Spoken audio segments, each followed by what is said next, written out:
To my channel বামন star. কদিন video করতে পারিনি, প্রবলেম থাকতে পারে, প্রত্যেকটা মানুষ প্রবলেম থাকতে পারে। আমার প্রবলেম ছিল তো ভিডিও করতে পারিনি। তা এটাই বলার ছিল। আর একটা কথা, যে কালকের আইএসএল প্রথম ম্যাচ মোহনবাগান আসছে মুম্বাই এসিডিএফসি, 8:30 থেকে আরম্ভ যুবতী ক্রীড়াঙ্গন মাঠে। আমি একটা কথা বলবো, যারা মোহনবাগান সাপোর্টার তারা চ্যানেলটাকে লাইক কমেন্ট শেয়ার করবেন এবং সাপোর্ট করবেন। এবং যদি নাও সাপোর্টার হয়ে থাকো, আমি এই খেলাটায় কালের খেলাটা বললাম।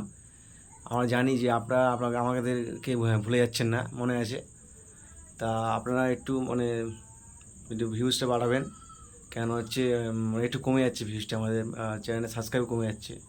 তা আপনি যদি সাপোর্টার হয়ে থাকেন তা নিশ্চয়ই আমাদের চ্যানেলে সাবস্ক্রাইব কমেন্ট করবেন। এবং না সাপোর্টার হলে, অন্য সাপোর্টার যদি হয়ে থাকেন তাহলে অবশ্যই আইএসএল কালকে প্রথম ম্যাচ, এটা বলার ছিল। অনেকে জানে না হয়তো, কিন্তু আমি বললাম। অনেকে প্রাইজ অনেক জানে না, অনেকে কাজের মধ্যে ভুলে থাকতেই পারে, কিন্তু আমি বললাম এটা মনে রাখবেন। আর সবাই জয় মোহনবাগান।